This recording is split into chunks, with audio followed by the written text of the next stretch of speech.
Alright, y'all know how these work. I watch the first episode of everything until it sucks, and then I give you my thoughts. So let's get right into it. Leading the pack, we already have a strong contender in Koizuru Asteroid. It has a much more laid-back, slice-of-life feel than Dogakobo's typical zany comedy antics, but I was just as engaged and enraptured by the tone it presents. It staves off the more cliched elements of this kind of story, and the main duo already have strong chemistry that fits naturally in every conversation, building off personal and down-to-earth issues that make them immensely relatable. And it's also visually gorgeous in pretty much all areas, especially with the character acting. Pretty much anytime Dogakobo puts out a new show, I'm guaranteed to like it unless it makes me think the FBI is about to break down my door, and Koizuru Asteroid definitely has one of the best starts to one I've seen in a while.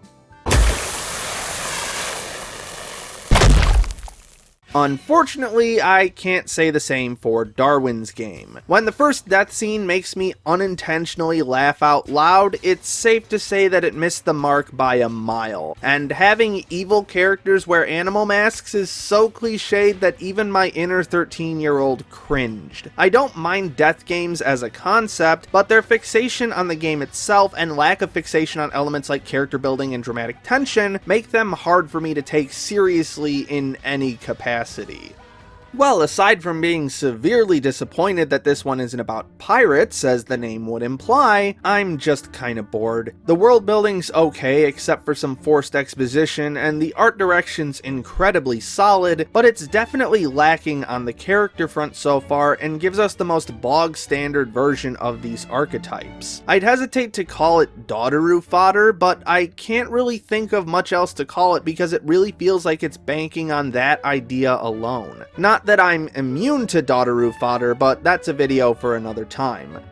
Give it a ballsy balls. Give it a ballsy balls. Okay, so Darwin's Game might be the worst one overall for the day, but Plunderer is the first one to make me outright annoyed enough to drop it. The humor is horribly unfunny, the colors are way too saturated, and the overall animation is weak at best. I don't care how much marketing this show got or how good the manga is, it's just plain bad.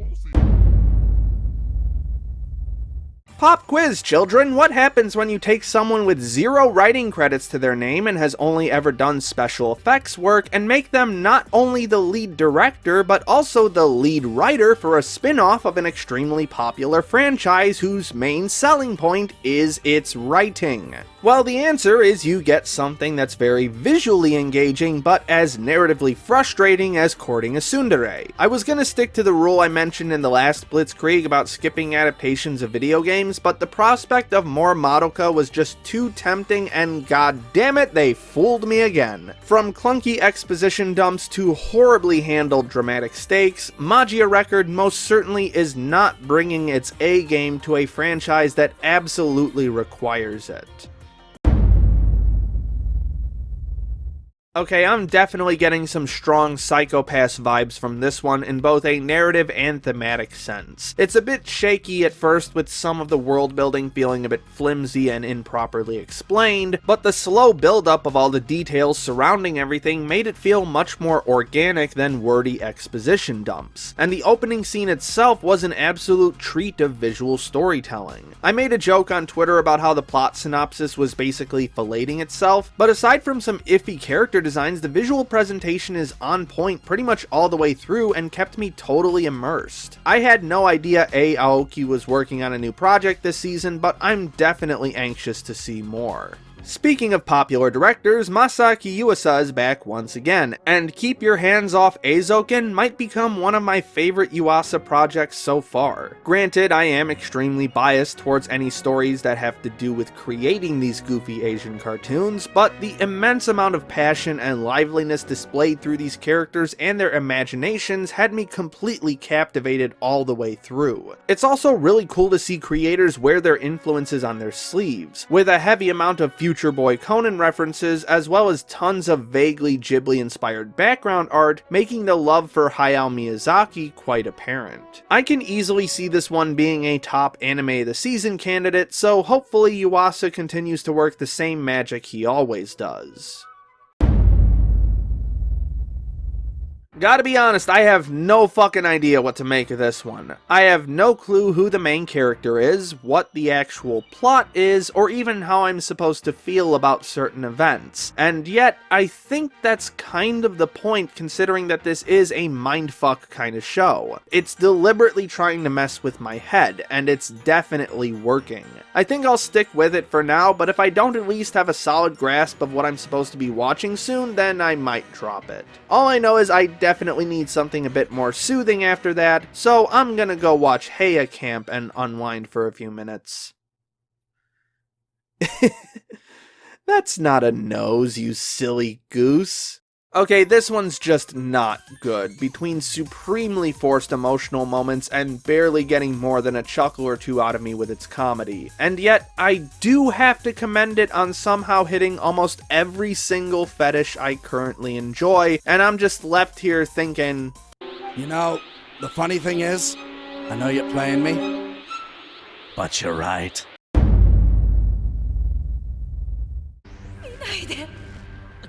だが彼は見ていた。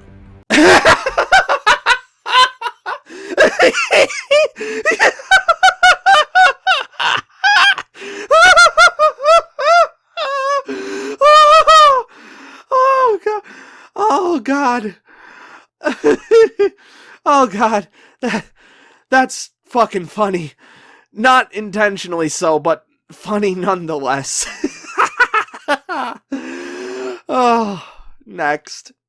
Okay, so for some reason I completely forgot to write up a section for Hentatsu for this video, and I didn't notice it until like just now, but Hentatsu exists. Go watch it. It's short and fun and cute.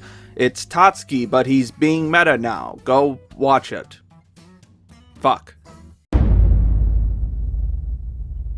This show is like a choice cut of beef cooked medium well with no seasoning whatsoever. It has a decent amount of potential and I can see thematic depth building up right away, but it's presented so blandly and dispassionately that I can barely keep myself from falling asleep. Next. I'd like to say something funny or witty here, but I got nothing. It's a bland sports anime with no artistic ambition, made even worse by the fact that this is supposedly an original work. Akane Kazuki is probably having a night terror right now and doesn't know why. Next. Well, here I am breaking my no video game anime rule again, but let's be honest, we all know why we're here for this one. Unfortunate that this adaptation is nothing to write home about, and they can't actually show you the good shit because it's a TV broadcast, and this is porn! Next! ま、こんなものか。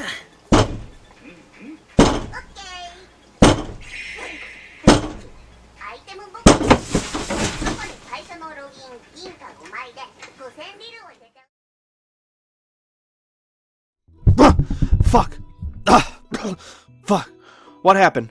Where am I? What is this? What? Oh, wow. Actual cinematic ambition and interesting color design. I'm impressed. Hatena Illusion actually feels like it's trying to be fun and ambitious. The characters are lively and engaging, there's some decent animation cuts every now and then, and bringing back the classic Phantom Thief trope always gets me excited. Now, this show is far from perfect, the narrative's kinda clunky, the lead girl switches from Dare to Tsun so fast it makes me want to vomit, and there are a lot of animation and editing faults scattered throughout. But at least it's trying to be an entertaining story, instead of a zombified husk of what some people refer to as anime, but I can only view as artless financial transactions. Trying out every new show leaves me more and more cynical about the industry with each new season, but if it lets me discover hidden gems like this, then I'll gladly keep doing it.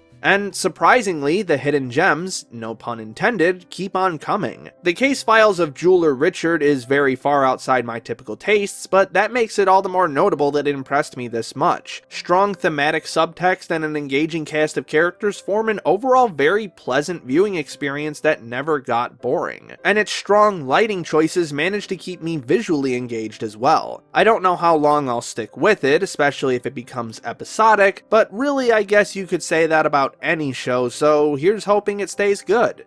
Alright, I know I'm not the first one to point this out, but this season has been very furry, and I am typically all about that, but none of them seem to be up to snuff for me so far, and Uchitama is no different. The aesthetic's decent, but it's not evoking any particular feeling from me, so I just got kinda bored. Next. Okay, you can chalk this one up to my very specific personal preferences, but I just don't care about the fan culture surrounding idol groups in any capacity and often find them incredibly annoying. I like idol groups in general, but focusing entirely on the fan aspect of it does nothing for me in any way. It seems totally fine otherwise, great background art, lively and engaging characters, and decent animation, but I just can't overcome that barrier despite how often I try to get other people to look past the premise. And that's totally on me. So feel free to try this one out if you like, but I'm gonna be skipping it for now. Well, this one turned out to be a lot more wholesome in its resolution than I expected, but nonetheless, it was pretty entertaining. The aesthetic is poppy and super engaging, and the hyper-saturated colors give this series a ton of life visually. Still kinda odd that they turned Hanako into a boy, but hey, I'm still down to fuck. This show is so fucking corny it hurts, and I'm calling every joke as they happen. It's not totally without value, and I do like that it actually is scientifically minded in a sense, like how they use the Turing machine model for their experiment, and it's also just kind of fascinating from a database animal perspective. But I'm not really having a good time, in the same way I wasn't having a good time with Wotakoi. And the OST is way overblown, so I'm out. Hey kids, do you have no standards whatsoever and still think anime is capable of making a good series about Nobunaga? Well, do I have the show for you! To be fair, I can't really come up with an American TV show that has a great portrayal of George Washington, so I can at least understand the difficulties, but at this point I'd rather rewatch Nobunagun because at least it had some fucking energy behind it. Yeah, boy!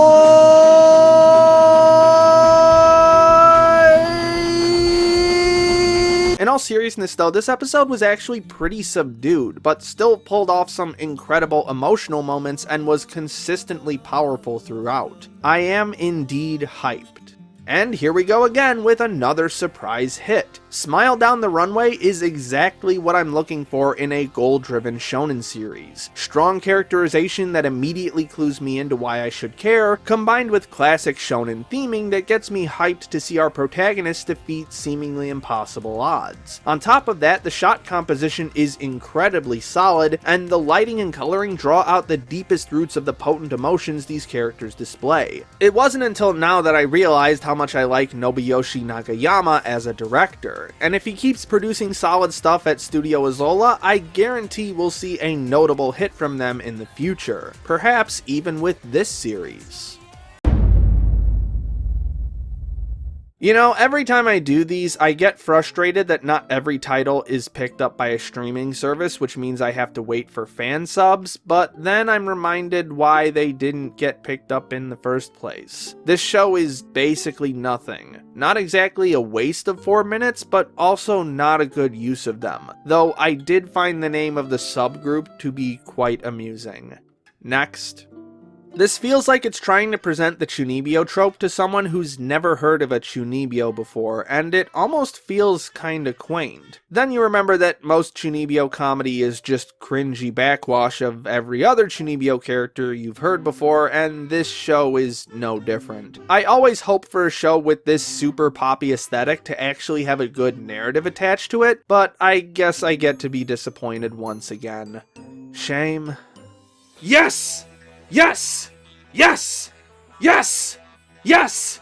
Yes! Okay, this show is actually pretty solid. Just having the fetishes presented to me without any pretenses whatsoever is kinda refreshing. And going all out with it is a level of commitment I rarely even see in actual porn. It's even consistently funny on top of that. My only negative so far is the heavy censorship, because of course there is, but fortunately the uncensored broadcast comes out just after the original one. If you even considered checking this one out, the quality is more than high enough to give you exactly what you came for.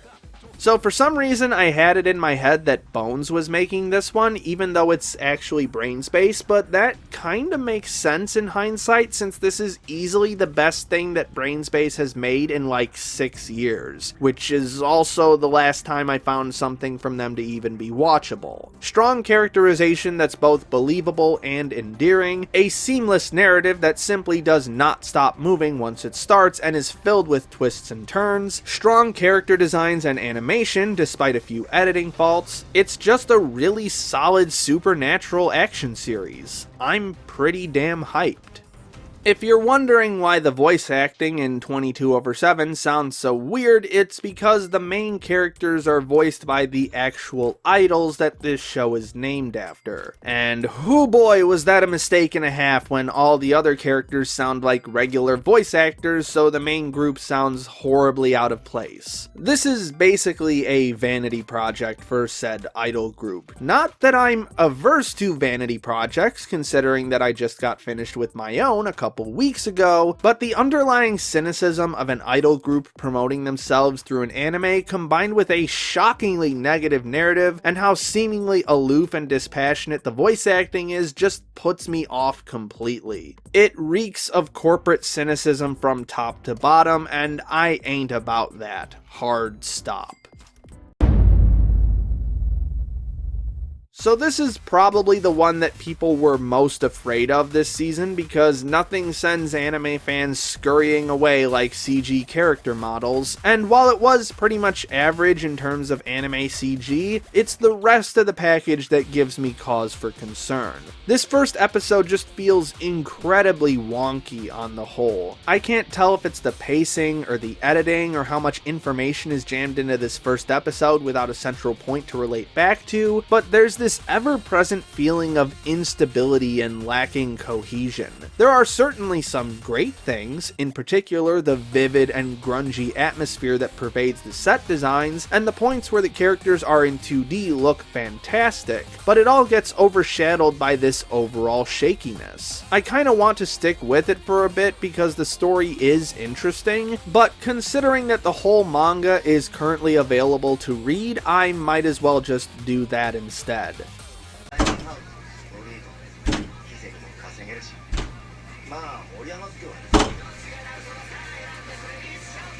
Why?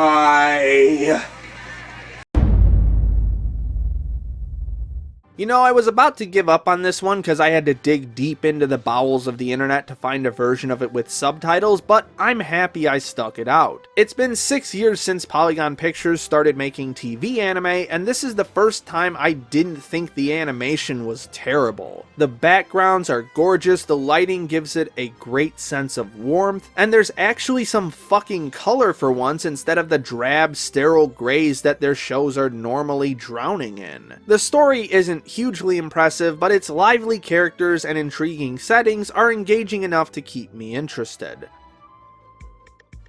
You know, nothing makes an anime fan prouder than seeing a doujin he's jacked off to before get a hentai adaptation. Truly, we are in the most blessed of timelines. To round off this season, we have a new series of web shorts from my favorite franchise, Pokemon Twilight Wings. As soon as I heard that Studio Colorido was doing this, I knew we were in for something special, and this first episode definitely does not disappoint in terms of animation. Spectacular color design and lighting combined with ambitious cinematography create a dazzling display of animation despite this first episode's relatively subdued story. A story that still manages to capture the wonder and joy that sits at the core of this franchise. The one downside to this series so far is one that I probably should have expected: the voice acting. Yes, this one is strictly English language only, and the actors they got for the child characters are just plain bad. Though Chairman Rose's voice was alright, so maybe the rest of the adult voices will be better. Either way, I'm predicting this one to be even stronger than Pokemon Generations, purely on the animation talent, so hopefully it lives up to my expectations. And that wraps up my preview of this season. Here's all the shows I'll be trying out in order from best to worst. This is by far the most anime I've picked up in a single season, and I doubt even half of them will make it to the end, but it was still nice to experience some strong first episodes. And be sure to let me know which shows you'll be watching in the comments below.